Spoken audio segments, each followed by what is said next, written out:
Omnia Pro gives you the confidence to eliminate dead water on thousands of lakes across the U.S.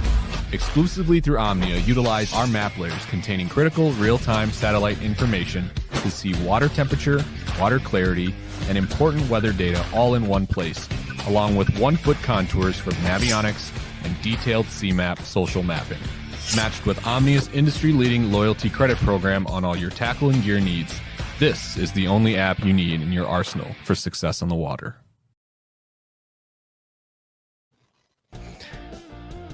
Good morning and welcome to another exciting edition of BTL Bass Talk Live. It is day 5, Guide Day edition. We did a dozen of these last year where we took some of the top guides from around the country, from Florida to California. We did a little saltwater. We did bass. We did clown knifefish, primarily bass though.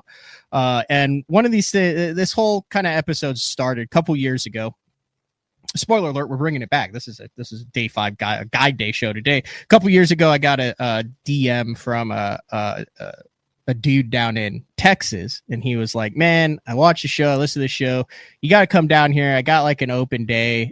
We're doing some pretty unique stuff, some pretty cool stuff. So I go down, and I talked about it on the show. It was Brandon Burks. And at the time, you know, he had a boat. He had a 9-inch, like Gen 1 Lowrance he was working with, and he was scoping these giants in a way that I had never seen. Super unique. I drove 7 hours overnight, no sleep, got in the boat with him.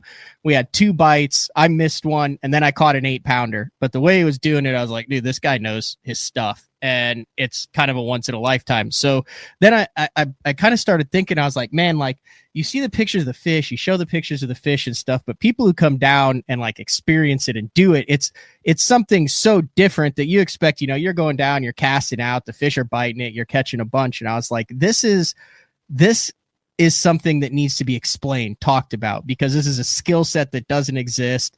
And I think you could have guys that would come down and expect to catch 20, 30 fish with 1 12-pounder mixed in, or you have guys that are expecting to do something. This is not it.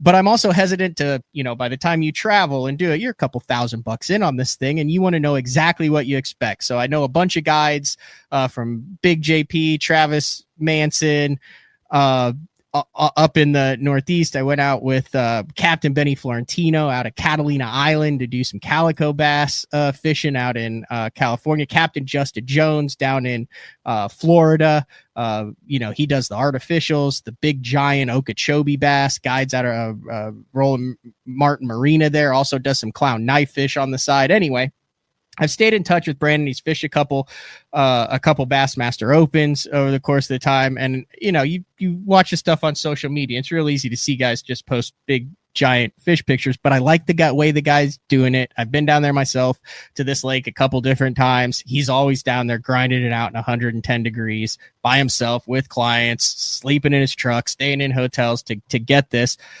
Upgraded the boat, upgraded the truck, really kind of made a name for himself in that Texas area as a big bass specialist.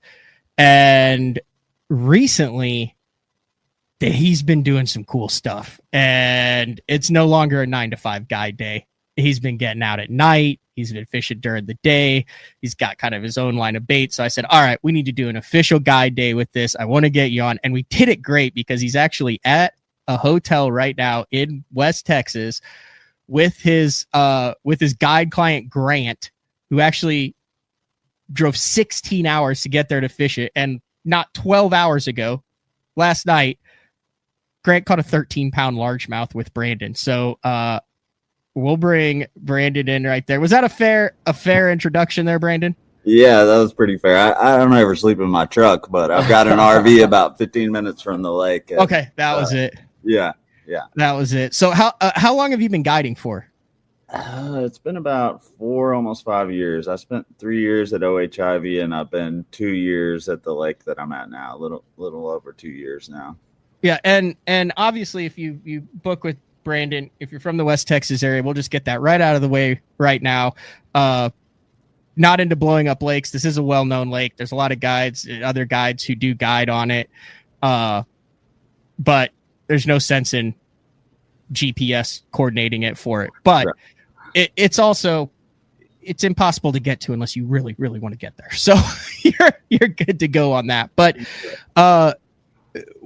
how did you get into it? Were you just a big fish guy? Did you just enjoy fishing? Or I always enjoy kind of right off the bat, kind of the backstory on how you end up from fishing to guiding, because it's not for everybody. Man, to be honest, a kid just the other day on Instagram, he was like, how did you get into guiding people? And I didn't want to write it because I'm like, it's too long to explain. But growing up, my dad, he's about as hardcore bass fisherman as you'll find. He's fished tournaments my entire life since I was little bitty. So that's pretty much all I've ever known. I enjoyed it, so I liked it a lot, and grew up always fishing tournaments. Once I got my own boat, I started fishing some local tournaments and was doing really good, won Angle of the Year a couple years in a row. And I'd won a tournament one night, and I was leaving the boat ramp, and two guys that I fish against, they were like, "Hey, Brandon," they were like, "Hey, would you ever think about guiding somebody?" And it was like, "Are you serious? Like that doesn't," I wasn't even thinking that, but they were like, "Man, we've watched what you do. We've seen where you catch them, and we've tried to go out and duplicate it, and we just can't do it, And they were like, "Would you take us out and show us?" And they were actually my first two clients. And so I took those two guys out, and then right that next spring is when OHIV went off. Zark caught the 16. The very next day, me and my dad went out. My dad caught a 1340, and I caught a 1240 the same day. And then I've just had my foot on the gas ever since then, Really? And it's just kind of grown and grown and grown, and it's just kind of an organic growth primarily through Facebook posts and Instagram posts, and it was one here, one there. I know when I went with you, you were really trying to expand it. I think you had a handful, but you were probably 60-70% open at the time. Yeah. What has that kind of progression been like over the last 3 years? Because you do exclusive trophy guiding. Like, you don't go out and say, "Hey, we're going to catch 100 2-pounders on other lakes." You stick to it's real 2 or 3 lakes, and it's all big. Real niche. I wanted it to be a niche. I didn't want just anybody that wanted to go catch a fish. I want the guys that are like me, that are hardcore, that are, addicted to bass fishing, that want to catch a big fish. I've spent thousands of hours staring at the screen, learning that whole forward facing sonar aspect. And then I got a website, that helped big time. So pretty much the past year, I keep it open Monday through Thursday, and, until the summer hit, and really it's been busy this entire summer because of this night deal, but it's been about four days a week the entire year, just booked up. So you mentioned the screen. One of the things, this is a specialty, active target live scope trip. Like, this is detailed. Like, if you come, you are standing on the front deck, and we'll show some videos here. We may even have a special guest in the next segment pop in here in a little bit, but it is a 100% chasing giants. Like, I look at it, the way I describe it to my buddies that I've told it about is it's big game hunting, where you might get 1 or 2 shots, or you might get 5 or 6 shots, or you might go the whole day and never get a shot. And I did open into a little new window that I didn't catch on the previous year. This year, for about 2 months during the spawn, I didn't scope for 2 months. Just strictly up shallow, regular fishing. Really? Smashing some big ones. A lot more quality. You're not able to see which ones, how big they are, but it was a lot of fun. We had some incredible days this spring up shallow. Yeah. I'm going to bring in some pictures here just to show some people. And what are your social medias again, just right off the bat? Most of them are just Burks Fishing. Instagram, Facebook, TikTok. It's all Burks Fishing. So this gets a lot of attention. Like this, I mean, how big is that fish? That one was 1305. It was just under, let me see when I caught that one. 1305 on that. And these look like absolute genetic freaks. Like the way that the fish are built out of the that was on June 25th of this year. Wow. Talk about how these fish are built, because I've literally fished coast to coast. I've pretty much fished every major body of water that you can, and these fish are built different than any other fish that I've ever seen. Yeah, they're definitely it's a perfect storm of what's in the lake. They don't have any competition. There's unlimited food source of shad and crappie. Their only competition really is catfish, and they just gorge. I mean, year round. It's people have a misconception because people hit me up and they think from all the other trophy bass lakes that you have to go in the spring to catch the big ones. And I'm like, this lake is different than any time of the year. They literally stay fat year round. The ones we're catching right now look fatter than the ones we caught in pre-spawn. Yeah, that one was shallow bite, no scope. Big bug eyes, big creamy bellies, dark backs. Caught 2 over 10 in about 10 minutes, and they had right at 50 pounds that day, all without live scope, but that was in the spring. So is this a deal where like you bring your own stuff, where everything I see, there seems to be the most obnoxious mega swim jig sticking out of these fish's mouths? Yeah, for a while, when I first came there, I thought, man, that I was trying to think of how to catch them. I saw fish in the trees suspended, and I came from Ivy where the water is really clear, and you would throw a Texas rig at those fish at Ivy, and they would chase it to the bottom. Here, you would throw it by them, and they would just sit there. They wouldn't even look at it, And the first time I tried a swim jig, they all freaking chased it out of the tree. And so I connected with a guy, Darren at Spitting Image Jigs, and we came up. I saw that the market, there was no heavier swim jig, good swim jig with a good hook made for big fish that was a heavier swim jig to target these suspended fish. And so he came up with that, and literally that's what I was telling Grant last night. I've caught plenty on other stuff, but that bait right there has literally put hundreds of 10-pounders in my boat. Pink, orange, white, chartreuse, big, giant, flappy trailers on it. And are you braiding, or is that just 25-pound fluoro on a 7.6 heavy? Yeah, straight fluoro, 20, 25, 7.6 heavy.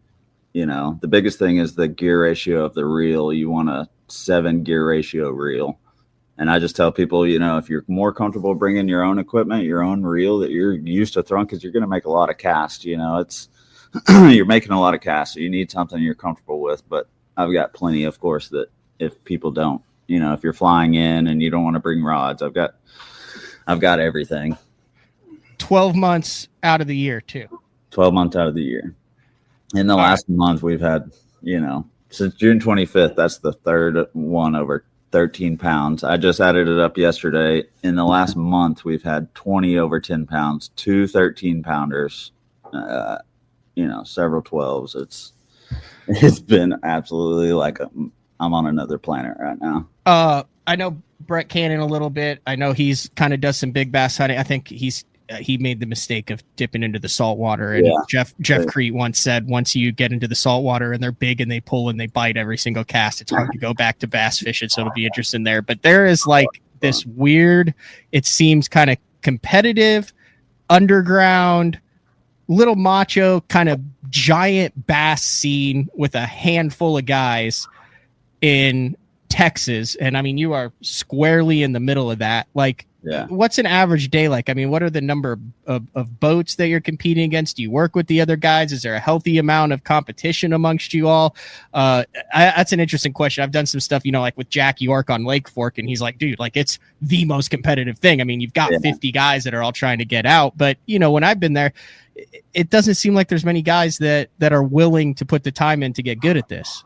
It's such a remote place that probably, just on a busy night, there might be 10, or a busy day, there might be 10 boats, but most of the time it's one to 5, 1 to 10 boats. It's getting out there. More people are wanting to come and try. But the thing is a lot of people see my pictures, and they find out where I'm at, and they come and they try, and they drive all the way out here, and then they zero. And it's just not a numbers place. It's not a place that you're just going to go out and just be able to catch them just by, you got to know exactly what to look. It's precision, it's different. It's not easy for sure.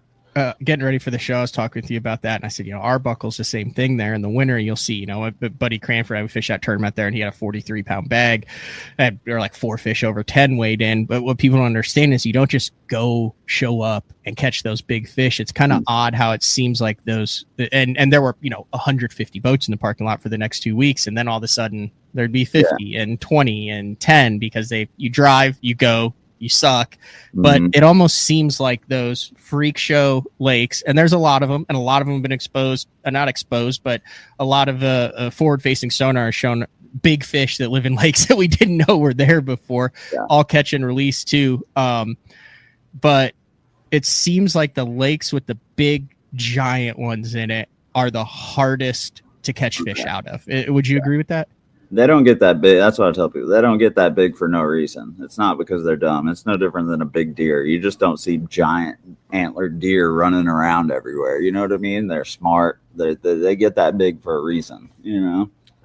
You mentioned Grant. Is he still sitting next to you? Yeah, Grant. Yeah, bring him into the show. Yeah. Grant, thanks for jumping on Bass Talk Live. Greatly appreciate it. No problem. So you drove or flew, or your home is 16 hours away, and you're in a hotel in BFE, fishing all night and then sleeping all day. Did I get that story right? For 6 days, like this is your yearly trip? Well, I come 2 times a year. Okay. I own a couple different businesses, so I just come when I can, man. That's what's so crazy about my story is like, I really don't plan this out like, oh, the fish are biting during this time or whatever and go. It's like, this is when I'm able to go. And I've just gotten extremely lucky for some odd reason. I flew down the first 2 times and then I've driven down twice. This is my second time this year. So how'd you find out about Brandon? Man, I saw him online and I had been looking at some guides and I was like, as soon as I saw him online, I was like, that's the one I think I want to go with. And it wasn't probably 2 months later. And I just kept talking to my girlfriend about it. Like, yo, I'm getting ready to go do this thing. And she's like, yeah, I don't care, babe. I'm like, but it's such a huge thing, you know? And, and actually she bought me a day. This is what I call my birthday trip. Okay. Cause my birthday was like a week and a half ago. So, it's just been incredible. He's experienced like the literal somehow, some way, every time that he can. Not every time. We've had some tougher days, but he's experienced the highest of highs. Like we've caught in one day that I think it was the first time you came. Yeah, we had 5 over 10 pounds in one day. It's like 56 pounds or like something. 56 pounds. It was the best day I've ever had in my life. I mean, just downright incredible. Everything went perfect. I mean, it was the best day I've ever had. Then he comes back, you know, we've had multiple. The start of this week, you could, my first day numbers here are crazy. I had 3 DDs my first night here, and I thought, and I also thought too, you know, like I'm pretty dialed in now because I've learned so much from Brandon. Mm-hmm. Like, don't give us a night where they're biting real good because we'll wreck them. You know, and you knew what you were getting into when you first signed up. You knew you'd be standing next to him. You knew you could catch nothing. You knew you could catch 5. You knew you'd be casting at fish with big tackle on scope and maybe getting 1 or 2 chances a day to put the fish of a lifetime in a boat. Oh, I knew it. Yeah, 100%. My friends laughed. They're like, "You're going to go down there and do that?" And I'm like, "Yes, absolutely." I have active target at home, so I was, you know, I was familiar with the process. I've never seen things like we're throwing at, though. You know, I would see these and probably think like, oh, it must be like a 50-pound catfish or something, you know. But so it's been incredible. So I get a text from Brandon this morning and he's like, dude, I gotta send you one more video. So so I think I've got it to the point. We'll watch this entire screen. Now I have not listened like to all the way through with audio, so there may be a choice word. But when you're holding the 13-pounder, I feel like you're at liberty to say whatever you want to say. So there it is, and I haven't even hit the play button, and you can already tell that this is a freak show. So what time did this go down this morning, the day that we're recording it? We've been meeting at the lake about 9 o'clock, and last night was the very first spot we went to. 30 minutes in, we see that one, he catches it, and it just ruined the whole night. Yeah, like we were on such a I couldn't fish, man. After that, I was like, I didn't know what I should go do, you know. All right, here we go. I was just telling you before we came out, I've never caught a teener. Oh my god, I can't say that anymore. This is my 1327. This is my 11th double digit with Brandon Burks. Oh my god, I'm gonna let her go. Such a freaking monster, dude. That is so cool. Giant, man. A 13-pounder. So you're like how many casts to this fish? Like how long did you have to stalk it? Like, Man, this is different because it doesn't happen like this usually. But that was the first cast that I put right in her face. It's not about how many times you cast though. It's about getting the perfect angle. And Burks is so good with that trolling motor, man. It's it definitely makes it a little bit easier, you know. So, but yeah, first cast, he came by her perfectly, threw a dime on her, and she smashed it and ran about 1,000 miles an hour towards the boat. And yeah, I missed her the first time with the net because it's dark, and we finally got her in the net, and we were just both freaking out, you know. And in this bass too, she did not just jump once or twice. I mean, seriously, it was like a heart attack. I never really got a good hook in her because she started swimming at me directly as soon as she felt what was going on. Swimming at me, she brings me around the side of the boat, then she flops out of the water 4 or 5 times. We can't get it in the net. we get it on the deck, and I was like, oh my gosh, her back was just so tall. I knew I'd never caught a bass that big before. And I don't know, that's when the freak out started, man. I don't even know what we said. Is that one of those like where when you hit it, it just doesn't move, like your rod goes and just stops? No, I thought she was 7 or 8 pounds, to be honest. Oh really? Yeah, she ate it and ran. I mean, okay, like swam through the jig kind of towards you on an angle. One of those where when you caught up to it, you were like, "Oh, that's a good one. That's a good one," and then you were like, "Oh my god!" I caught a 1063 2 days ago or 3 days ago, and it didn't. Maybe it moved 3 inches when I set the hook, and I dropped it on her. You know, but I've got some more videos here. I think there's some audio on that too. Is that you, Grant, too? Yeah, this was the first. This is my second biggest bass. So we'll pause it right here. So Brandon, you're up there. So this is what you expect. You've got the screen. So you're up there. You're running the trolling motor, and then how long, like on average, does it take? I mean, like you can tell just by the way, like Grant casts and is holding the fish. He's no stranger to a rod and reel. He's caught a few fish in his day. But you get an average bass fisherman to come in. Like, how long does it take before you guys are kind of working in tandem? They understand the system. They're putting that jig on fish 50, 60 feet out in front. Like, is there a big learning curve, or does it kind of just depend on the angler? It depends on the angler, but it also depends on your forward-facing experience. You know what I mean? Mm-hmm. Usually, if I had some guys just a week and a half ago, a father and a son, and they had never, they had it. They told me they had it, so I thought they were good. But then we got out there, and they had never used it successfully. They had it on their boat, but they didn't know what they were looking at or anything. They didn't know how to target them. So it took about maybe 2 hours of explaining and them casting. And I just tell people the more reps that you can get at a fish, every fish that we see in every cast, that's a rep. And the more reps you can get, the better you'll get at it. You know what I mean? As the night goes on. All right, let's watch this. So this is what the day consists of. You guys standing in the front, hunting absolute giants. And then like, I know, like when I see a giant, when I was with Brandon and things like that, like there's that moment where you're like, oh, it's go time. Yeah. Like you got one dialed in, you can tell it's hunting. Here we go. 16-inch Lowrance live.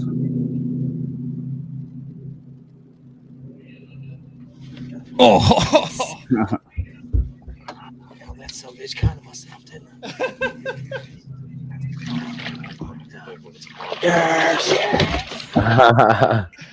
Funny story on this one too is Burks was actually back doing something in his boat, and I spotted this one, and I was like, "Yo, keep me on this one right here." And that was what was so unique about this fish.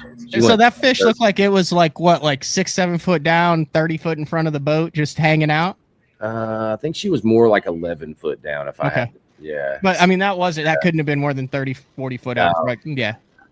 Yeah, we were following her for a second. That was also in end of January, so it's really cold. The fish are kind of sluggish. They're not moving quite as fast as they are in the summer.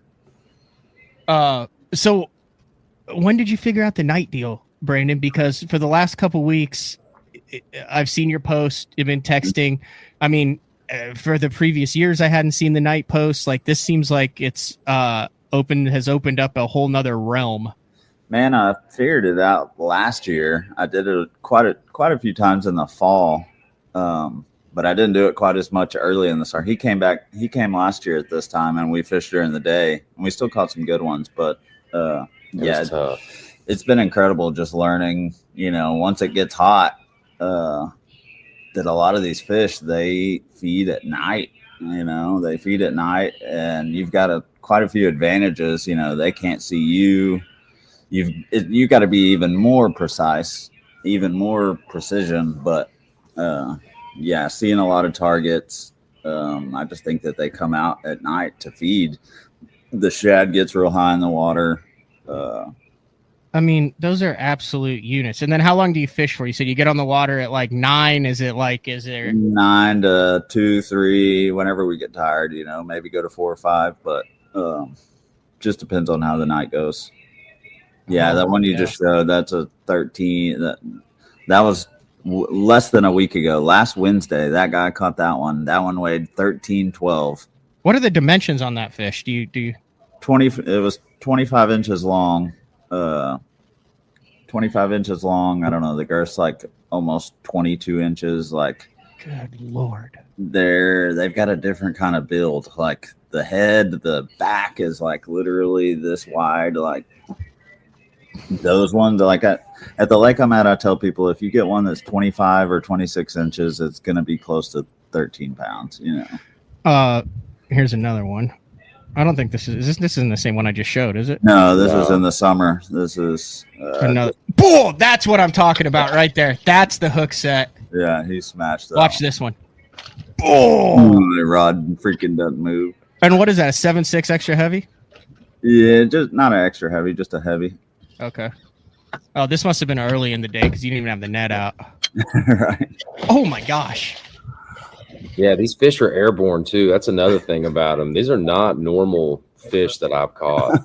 They don't give up. I mean, this one tried to get out of the live well like 4 times last night.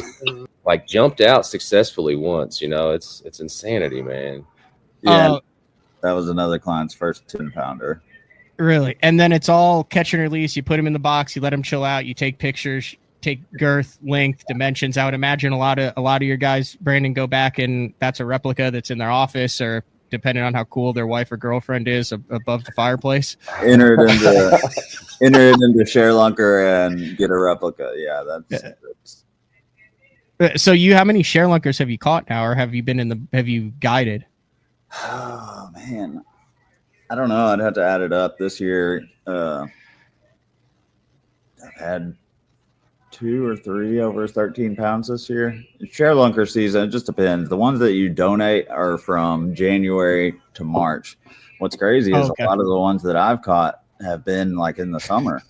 How big is a 13 in like February? See, like that one you caught last night. Like what? I mean, do you think it would have to be an extra pound or 2 with eggs in it?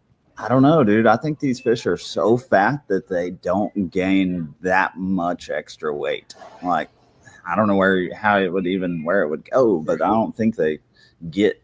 I don't know. Maybe they don't produce much eggs because they're so fat. There's something. That's fair. Primary forage, small crappie, gizzard, shad, bluegill, that type of stuff.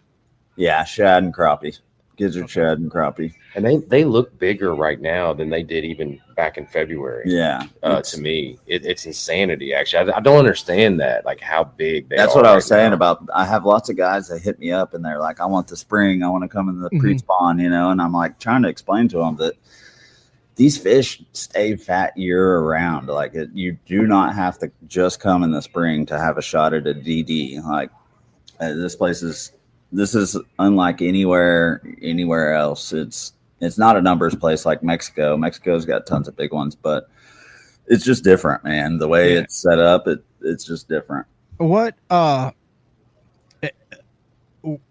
would you have your expectations at? Like, have you had clients that come and don't catch a fish for 2 days? Yeah. I mean, maybe not 2 days, but it's not a guarantee that you're going to catch a big one. It's like mountain goat hunting is what I told you before. Like my buddy who like stalks a goat maybe gets a shot at one. You're going to get 1 to 5 bites a day most of the time, and I tell people if you get 1, it's usually your biggest fish. If you get 5, it's probably the best day you've ever had fishing in your life. Wow. Sunday night, me and him, we had a really good night. We caught 9 fish and they were all over 8 pounds. he had 3 over 10. That was in one night. Mm-hmm. And my smallest was like 8 pounds. I was telling him my best 5 just from this 3-day trip so far is like 54.28 or something. Jeez. Yeah. Now, sometimes, Brandon, I see in the clips you have a rod. Sometimes you don't have a rod. I know one of the big talking points, some would say, about guiding in this part of the neck of the woods is there may be instances where guys are like, hey, watch me catch this big one. And you're like, cool, I just paid a guy a crap ton of money to watch him catch a big fish. How does that work? Does that kind of depend on with your clients, like as far as teaching them, like where you're trying to do it, showing how the fish react, or yeah, definitely. I think like Grant's a good example. He's always came by himself. You know, if there's 2 people, I'm going to have a person on each side, and I'm probably not going to be making a lot of casts, but you'd still, if you've never done it, you've got to see it done right. You know, it helps to see it. And I think that's why he's had the numbers that he's had, is because he's went cast for cast with me for the most. I'm still trying to give my client the first chance, the second chance, third. You know, I'm giving you the best opportunity, especially if we see a big one. But it makes a difference seeing it done right. Yeah, as a little bit of a leading question, because I knew you'd sent me one video with 2 dudes who are up there. I mean, you're in the middle. Yeah, you're scoping them, and it looks like they're taking alternate casts at the fish. And I mean, at this point, it's kind of 50-50, right? It's like whoever gets it in front of that fish, who twitches it right, is going to bow up. The more you know, the more throws you can get on that. You only get so much amount of time when you see one before it goes away, before you lose it. So you got to make as many presentations as you can. Yeah, we got a double cast here. And I can chime in on this too. If you actually follow, like if the fish is swimming to the right and you see where Burks throw it about a foot or so to the right of it. You know what I mean? And actually you can use his bait and his splash as like a guide target for you, you know? So I used to tell him when I first got down there, I was like, hey man, come on, throw with me. Plus I think it's more fun when we both, you know? So I also wanted to use this clip as an example then. You could be out there and I'm keeping it real because this is guide day. I want people to know what they're getting into. You could be out there for 4 hours in 110-degree heat, see one flathead catfish, make a bad cast on a bass that you can't find that gets lost in a bait ball, and you're going, what the hell? And then in a 30-second span, it can go from what's going on, and I think we've got audio on this. I hope there's audio on this. Yeah. Can you hear that? Yeah.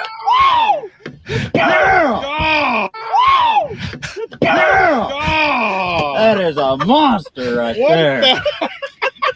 What the heck is that? What They is do that? like clutch for you. I mean, dude, that's like some happy ass guys. Dude, that's like, you know what I mean? To catch a 12-pounder for most people or something, you know, that one weighed like 12 something, but like, that's just, you can't do that every day anywhere else, man. It just doesn't, that's what everybody's going for. I usually ask this to the guide. I'll ask you this, Grant. It sounds like you've done this in the winter at daylight. You've done it in the summer during the day. You've done it pretty much you've also experienced it at night. Pretend Brandon isn't sitting next to you and I'm going, oh dude, I want to go out and do that. Like when would you say, like, out of all the different experiences, would you say like, this is the one, like I get one more day on it. I'm picking this time of the year, this time of the day, whatever.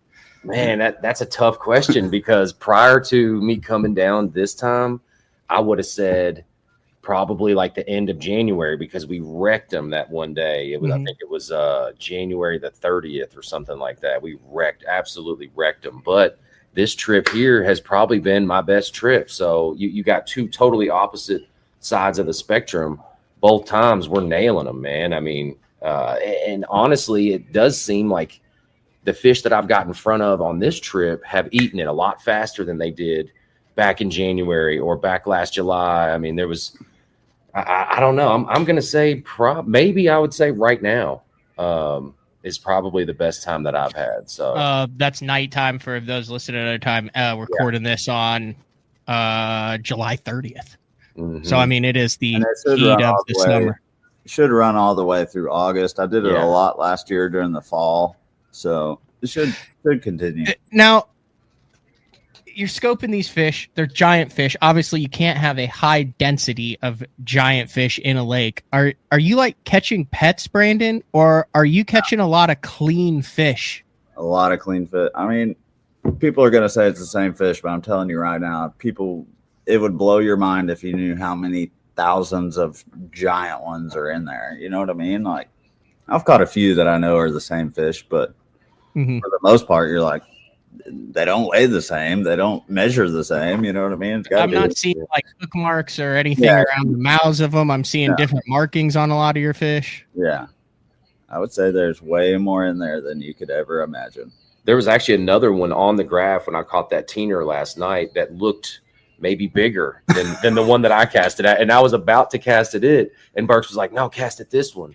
And I did, and bang, first cast. So like you might be looking at the screen and see 3 DDs on it at one time, and you're like, which one do I throw at? Because it all happens so fast, and you can only follow one.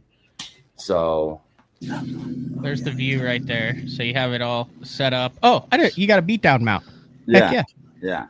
Those things are amazing to get it off the ground. Yes. I had missed this fish on probably like 8 casts, and then on that 9th one.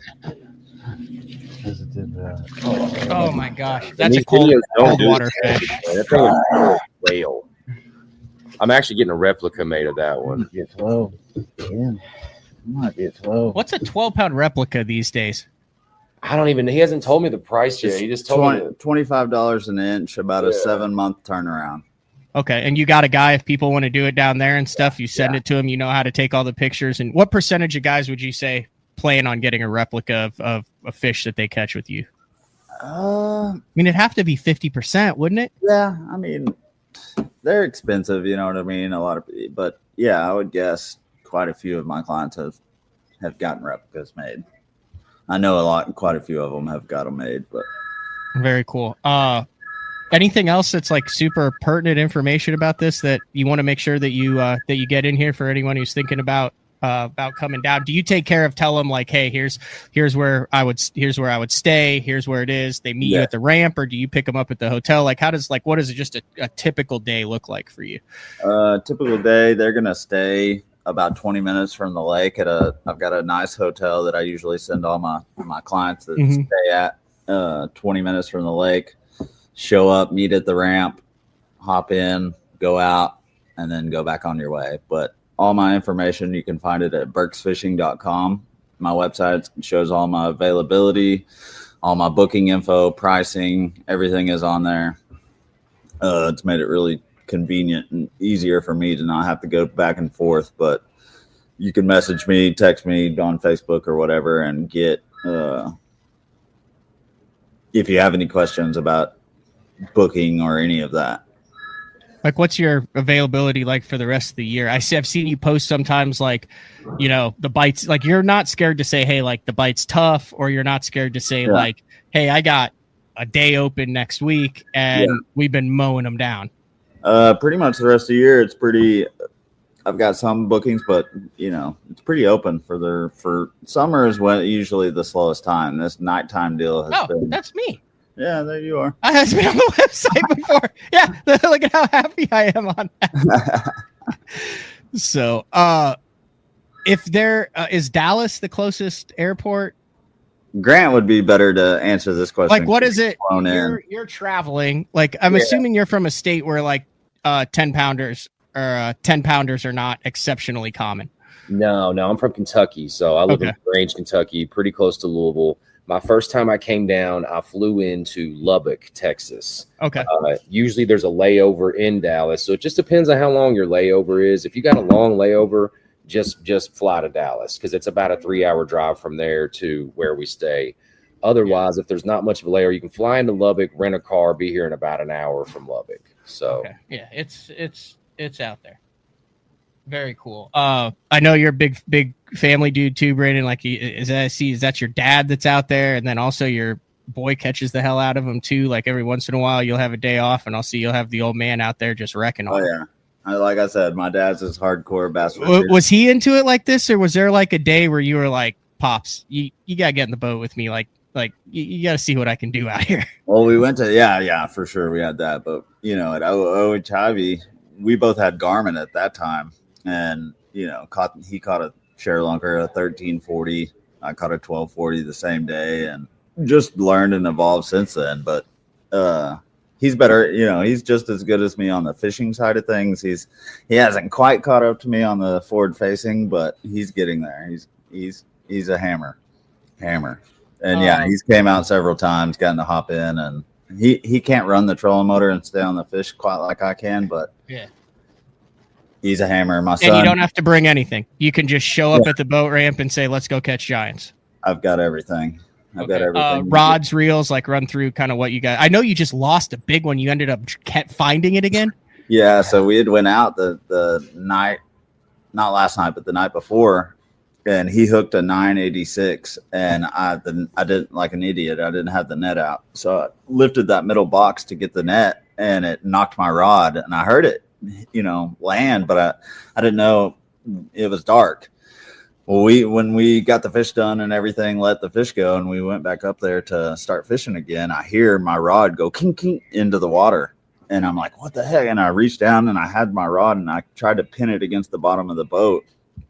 And it ended up falling. I watched it on live scope fall to the bottom in 35 foot of water. And then I realized it was my Shimano on Terry's, like my highest dollar combo. Mm-hmm. So we went out yesterday with like a 2-ounce slip sinker, a bobber stopper, and a giant treble hook. And we drug around, and luckily I hit a waypoint right where it was, and drug those treble hooks for like an hour, and I finally hooked it. Mm-hmm. It's no secret. Like this is not like a value trip. This is an experience trip where you're paying to be on a specific fishery to do it with that expertise.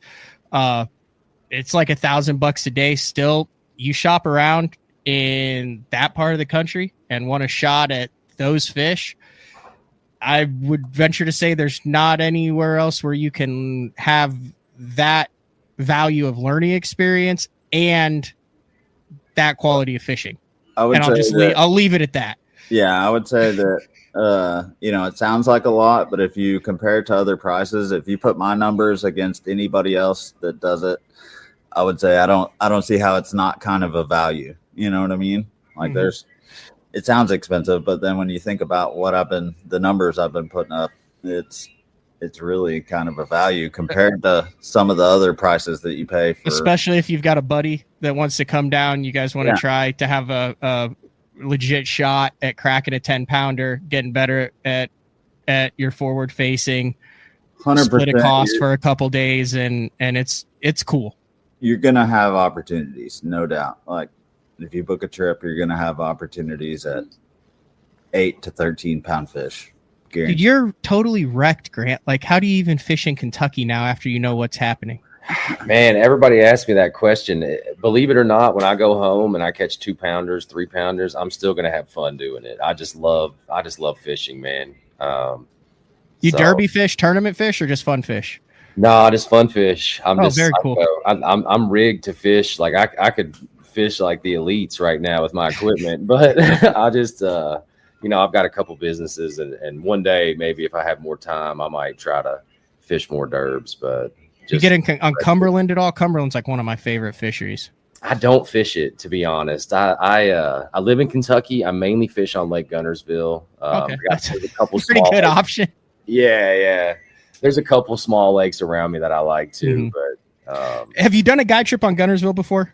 Yeah, I've got a good friend that's compare the two. Gunnersville probably gets some of the most guide pressure outside of like a Toledo Bend, Rayburn, and then to this. Like, is there any similarity at all between these two, or is this a one-off surface of the moon deal compared to a normal guide trip that you've been used to? One-off surface to the moon. There you go. Sure. That's what I needed to hear. I keep trying to drive that point home to people that this is a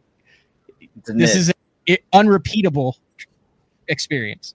Yeah, I honestly, so I've been to Gunnersville. I've caught 50, 60 bass in a day. I thought when I came down here my first day, I thought I was only going to catch one fish. I'm not saying this so that everybody thinks, I'm going to go out in 15 minutes and catch one, but it was probably 10 minutes in. I caught like a 5-pounder. I was fired up, and he's like, "I'll throw that thing back. We don't care about that."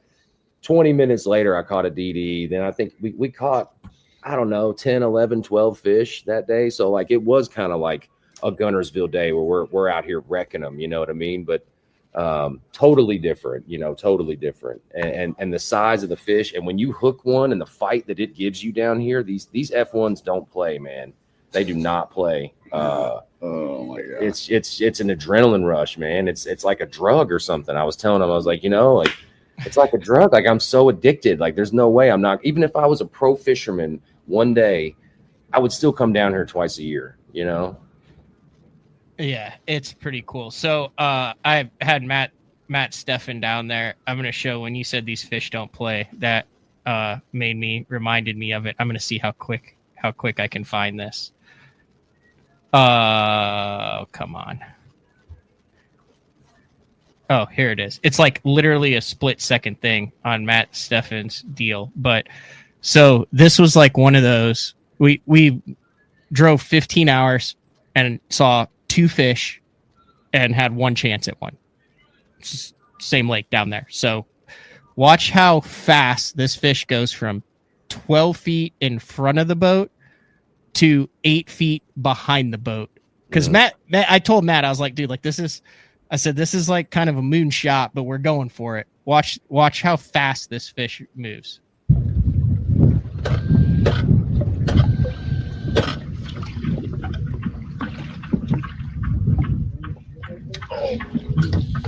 You got him? Oh no! It was all the way. That's like that one last night, man. He set the hook and didn't even penetrate it. That fish was moving so fast. That's how the one last night. He was, Dude, That was like an 8 or 10 pounder. he just. Yeah, they do that, man. They're mean. They're so mean. I'm not kidding. This fish jumped out of the live well successfully once or twice last night, and you could hear it banging around in there. Like it was just, they're just mean, man. Do you do any Ivy anymore, Brandon? Any other lakes? If guys want to get out with you there, if you want to do instructional stuff on other lakes, or you kind of dialed in now? Like I'm mostly dialed in here. I mean, I go to I've been to Ivy a few times, guys that want to go over there and stuff just to check it out. But this is the place to be. It's hard to leave 10, having opportunities every single day at 10 pounders. Like it's hard to go anywhere else. And you're in what, a 23, 24 Skeeter? Yeah, 24 Skeeter, FXR 20, 16-inch Lowrance. You got the beat down mount to get it up high so you're not bending over trying to break your neck looking at the screen. Bubba scales, the whole 9 yards. Bubba You do scales, length, girth. Odie hammer rods, Shimano reels. Yeah, we're dialed in. Very cool. Well, I wanted to get you on guide day. It's I know how hard you grind out there. Like I said, I've been out there for a couple of those 110-degree days, and I'm like we even got off the water. I saw you out there when I was out there with Stefan, and Matt was like, "Wait, you're telling me this dude does this like every day?" And I was like, "Yep, pretty much." And he's like, I don't think I could. And I'm like, it's a little bit of work, isn't it? And he's like, dude, he's like, when you see, he's scoping them. Like, no, you're not scoping them. You're hunting them. Yes. Yeah. And it's not like you dump your boat in and they're floating everywhere. Right. And that's just, I feel like that's kind of where I've gotten even dialed in even more is now over 2 years of doing it. I know exactly what a 10 pounder looks like. I know exactly what a 13 pounder looks like. Some people may catch more, but I don't even mess with I pass up 7, 8 pounders. Yeah. Like, no, we're not fishing for that one. We're looking for a bigger one, You were passing up 7s and 8s last night. Yeah. Yeah. And he was like, "No, I don't like that one. You don't see the tail moving." I was like, "Oh my gosh. Oh my gosh." What is the ceiling? Like, what do you think? I think the ceiling. Are we talking 17, 18, 20 pounders or? I don't know that it's quite there yet, but I think there's at least a 14 to 15. I watched a guy 2 years ago catch a 14-10. So I know there's one at least that big. That's my buddy Rick, wasn't it? Yeah. I love Rick Harris. Yeah. He's a good dude. Yeah. I got that Rick hat around here somewhere, but yeah. All right, guys.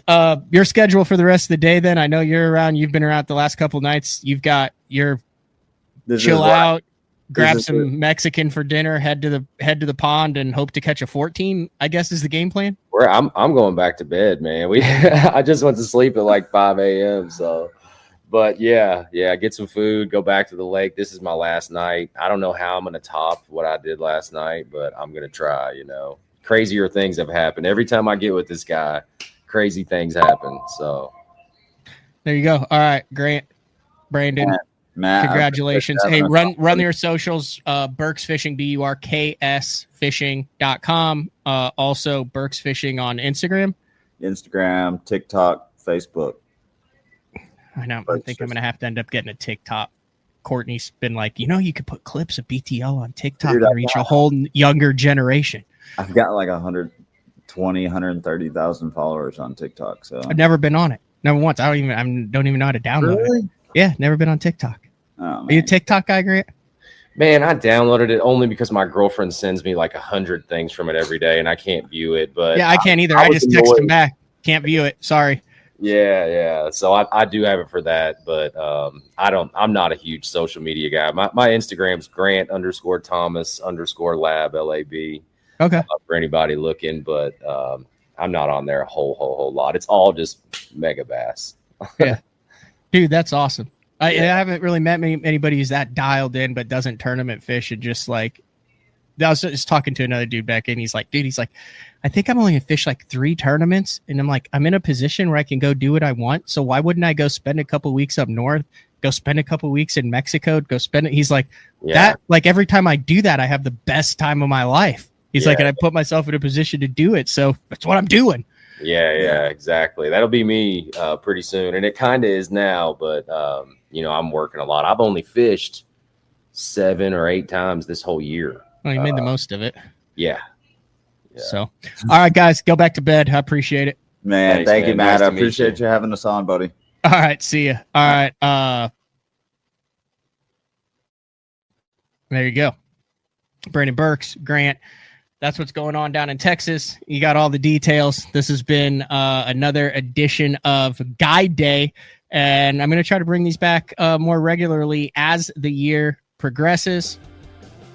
And we even got like a new song. We'll see if that gets flagged. We'll talk to everyone later. See ya.